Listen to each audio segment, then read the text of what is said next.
வணக்கம், வணக்கம். அருந்தமிழ் உறவுகளே எப்படி இருக்கீங்க? செங்கோட்டையன முடிச்சு விட்டுறலாங்க. இதுக்கு மேல செங்கோட்டையனுக்கு நமக்கு சம்மந்தமே வேண்டாம். செங்கோட்டையன மொத்தமா ஒதுக்கிடலாம். இனிமேல் அவருக்கு நமக்கு சரிப்பட்டு வராது. அவருக்கு எம்.எல்.ஏ. சீட்டு கூட குடுக்க போறது இல்லங்க, இந்த தேர்தல்ல அப்படிங்கிற மாரி எடப்பாடி பழனிசாமி அவர்கள் முடிவு செய்திருப்பதாக ஒரு தகவல். அவர் ஒதுக்குனது ஒதுக்குனதாவே இருக்கட்டும் அப்படின்னு. ஆனா செங்கோட்டையன் வந்து ஊர் ஊரா போய் பொதுக்கூட்டம் போட்டு பேசிட்டு இருக்காரு. அவர் திட்டுறாரு. யார திட்டுறாருன்னே ஒண்ணும் புரிய மாட்டேங்குது. அது ஒரு பக்கம் போயிட்டு இருக்குன்னு வச்சுக்கங்களேன். வத்தலக்குண்டு ஒன்றிய செயலாளர், திண்டுக்கல் மாவட்டத்துல வத்தலக்குண்டு கிழக்கு ஒன்றிய செயலாளர் மோகன் அப்படின்னு ஒரு ஒன்றிய செயலாளர் வந்து புலம்புன்னு புலம்பிட்டு ஓபிஎஸ் கூட போய் இணைஞ்சிட்டாரு. ஓபிஎஸ் அணியில தான் நான் இருக்கேன் அப்படின்ட்டு அங்க போய் துண்டை போட்டு ஜாயின் பண்ணிட்டாருங்க. அதுக்கு என்ன காரணம் அப்படின்னா, நாங்க எத்தனையோ தடவை சொல்லிட்டோங்க. ஒன்றிணைந்த அதிமுக தான் வந்து ஜெயிக்கிறதுக்கு வாய்ப்பு, ஆட்சிக்கு வர்றதுக்கு வாய்ப்பு. இல்லாட்டி ஆட்சிக்கு வர்றதுக்கே வாய்ப்பு கிடையாது. குறிப்பா தென் மாவட்டங்கள்ல நம்மளால ஒரு எம்.எல்.ஏ. கூட ஜெயிக்க முடியாது அப்படின்னு சொல்லி நாங்க சொல்லிட்டோம். அவர் கேட்க மாட்டேங்கிறாரு. என்ன பண்ண சொல்றீங்க அப்படின்னு சொல்லி புலம்பி தள்ளியிருக்காரு. சோ அவர் வந்து மோகன் வந்து ஓபிஎஸோட இணைஞ்சிட்டாரு அப்படிங்கிற ஒரு செய்தி. சோ இதை பற்றியெல்லாம் விரிவாக பார்க்கலாம். அதுக்கு முன்னாடி உங்களுடைய கருத்துக்கள் வரவேற்கப்படுகின்றன. அதே போல நம்ம சேனலை லைக் பண்ணுங்க, சப்போர்ட் பண்ணுங்க, சப்ஸ்கிரைப் பண்ணுங்க. உங்கள் நண்பர்களுக்கு மறக்காம ஷேர் பண்ணுங்க. செங்கோட்டையன் அப்படிங்கிற பேரை கேட்டாலே எடப்பாடி வந்து அதிர்ந்து போறாரு. அந்த ஆளெல்லாம் இனிமேல் சேர்க்காதயா, எம்.எல்.ஏ. சீட்டு கூட கிடையாது இனிமேல். என்ன அவர் பின்னாடி என்ன இவ்வளவு வேலை பண்ணிட்டு இருக்காரு அப்படின்னு சொல்லிட்டு. ஐயா நீங்க தானே ஒதுக்குனீங்க. அவர் மாவட்ட பொறுப்பாளர், இந்த பொறுப்பு, இதுக்கு இன்சார்ஜ், அது எல்லாத்தையும் ஒவ்வொன்றா கழட்டி விட்டீங்க. இப்ப அதாவது பதவியில இருக்கிறாரே தவிர அவர் ஒண்ணுமே கிடையாது. அவர் பேர் கருப்பண்ணனா யாரோ ஒருத்தர். அவருக்கு பவரை கொடுத்து அவரை தான் வந்து ஈரோடு முழுக்க ஒரு பெரிய தலையா வந்து வச்சிருக்கீங்க. ஆனா இப்படி இருந்தா என்ன பண்ண முடியும் அப்படிங்கிற மாதிரி சில செய்திகள் போயிட்டு இருக்குங்க. ஆனா ஒரு விஷயத்த யோசிச்சு பாருங்க. எடப்பாடி பழனிசாமி அவர்களுக்கு இணையாகவோ அல்லது அவரோட கொஞ்சம் பவர் அதிகமாகவோ அல்லது சீனியராகவோ இருந்தா அவங்க எல்லாரையும் ஒதுக்குறது தான் அவரோட முதல் வேலையாக இருக்கிறது. அவருக்கு கீழ்ப்பணிந்து அடிபணிந்து நடக்கிற மக்களை மட்டும்தான், அதிமுகவினர் மட்டும்தான் அவர் வந்து அப்படியே கொண்டு போறாரு. வேலுமணிக்கும் அடுத்த ஆப்பு இருக்கும்னு நினைக்கிறேன். செங்கோட்டையன் என்ன பண்ணாரு அப்படின்னா, செங்கோட்டையன் வந்து சசிகலாவோட தொடர்புல இருக்கிறாருங்க அப்படின்ற மாதிரி ஒரு தகவல் இருக்கு. அதே போல ஓபிஎஸோட அவர் பேசிட்டு இருக்காருன்னு ஒரு சந்தேகம் இருக்கு. ஏன்னா கடந்த வருடம் 6 முன்னாள் அமைச்சர்கள் வந்து இவர்கிட்ட பேசினாங்க, எடப்பாடி கிட்ட போய் பேசினாங்க இல்லையா? அதற்கு முக்கிய காரணம் செங்கோட்டையன் அப்படிங்கிற மாதிரி அவர் நினைச்சிட்டு இருக்காரு. யாரு? எடப்பாடி பழனிசாமி அவர்கள். அதனால எடப்பாடி பழனிசாமி அவர்களை பொறுத்த வரைக்கும் செங்கோட்டையன் ஆகாதவராகி விட்டார். இவரெல்லாம் நம்ம கட்சிக்கு சரிப்பட்டு வராதுங்க. இவரெல்லாம் நான் சொல்ற பேச்சு கேட்க மாட்டேன். அவர் சீனியரா இருக்கட்டும். நான் கைகட்டி நின்ன காலம் இருக்கு செங்கோட்டையன். ஆனா அதெல்லாம் ஓகேங்க. இப்ப நான் வந்து பொதுச் செயலாளர். நான் யாரு? பொதுச் செயலாளர். என்னுடைய பவர் என்ன அப்படின்ற மாதிரி அவர் வந்து உடனே செங்கோட்டையனை வந்து மட்டம் தட்டி கீழே இறக்கி ஒரு மாதிரி பண்ணிட்டு இருக்காரு. செங்கோட்டையன் அதுக்கெல்லாம் கலங்கலங்க. நான் சாகும் வரை அதிமுக காரன் தாங்க. நான் எங்கேயும் போக மாட்டேன். நீ என்ன பதவியை விட்டு நீக்க அதுக்கப்புறம் பாத்துக்கிறேங்கிற மாதிரி அவர் பாட்டுக்கு பொதுக்கூட்டமா போட்டு பேசிட்டு இருக்காரு ஒரு பக்கம்.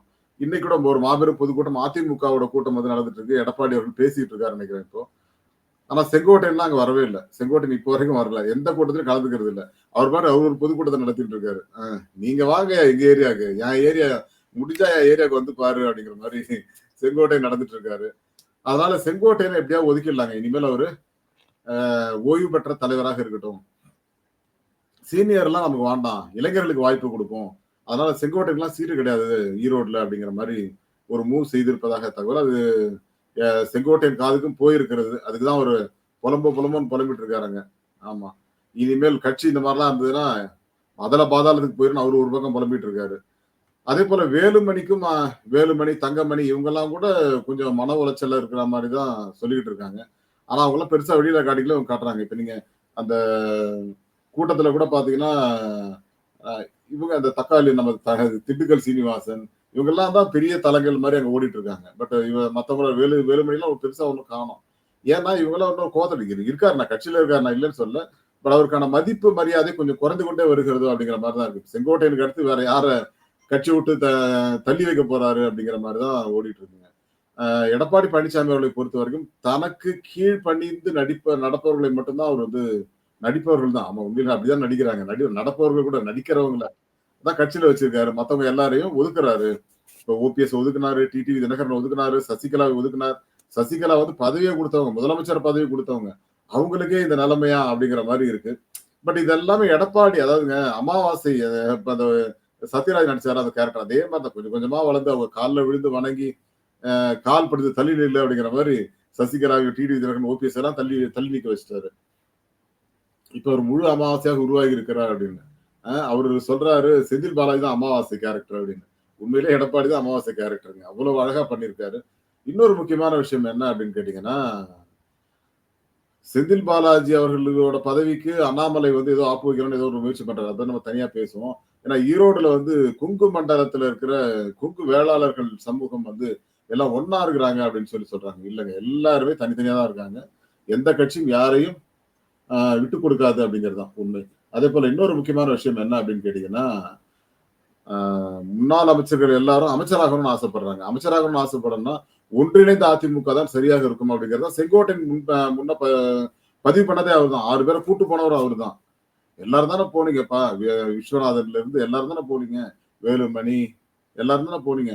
ஆனா செங்கோட்டையனை மட்டும் ஏன் காயின் பண்றீங்க அப்படிங்கிற ஒரு கேள்வி இருக்கு இல்லையா? அதுக்கு பதில் சொல்ல மாட்டேங்கிறாங்க. அதுக்கு பதில் கிடைச்சா போதும். ஏன்னா சீனியரா இருக்கிறேன்னா நான் என்ன பாவம் பண்ணேன்? நான் உங்களுக்கு ஒரு துரோகமும் பண்ணலையே. கட்சி நல்லா இருக்கணும், எல்லாரும் ஒற்றுமையா இருக்கணும்னு தான் நான் ஆசைப்பட்டேன் அப்படின்னு தான் செங்கோட்டையன் புலம்பிட்டு இருக்காரு. பட் அவரை ஒதுக்குனதுக்கு காரணங்கள் பல இருக்கிறது அப்படின்னு சொல்லிட்டு இருக்காங்க. அதை கண்டிப்பா நம்ம டிஸ்கஸ் பண்ணுவோம். இன்னொரு முக்கியமான விஷயம் என்ன அப்படின்னு கேட்டீங்கன்னா, ஒரு திண்டுக்கல் மாவட்டத்துல வத்தலகுண்டுன்னு ஒரு ஒன்றியம் இருக்கிறது. அதுல அந்த ஒன்றிய கிழக்கு செயலாளர் வத்தலகுண்டு கிழக்கு ஒன்றிய செயலாளர் வந்து மோகன் அவர்கள் வந்து ஓபிஎஸ் கிட்ட போய் ஜாயின் பண்ணிட்டு இருக்காரு. ஓபிஎஸ் போய் ஜாயின் பண்ணி நான் இனிமேல் நீங்க சொல்றதா கேட்க போறேன் அப்படின்னு சொல்லிட்டு. ஏன்னா எங்க கிட்ட இருக்கிற மாவட்ட செயலாளர், முன்னாள் அமைச்சர்கள் எல்லார்கிட்டையும் சொல்லிட்டாங்க, ஒன்றிணைந்த அதிமுக இருந்தாதான் நம்ம வரும் 2026 தேர்தலில் ஜெயிக்க முடியும் அப்படின்னு சொல்றேன்.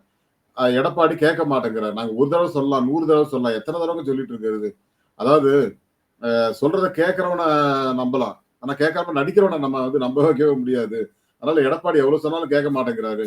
இப்ப அந்த என்னது ஓனாயும் வெள்ளாடும் ஒன்றாயிடுமா அப்படின்லாம் கடிதம் எழுதினாரு.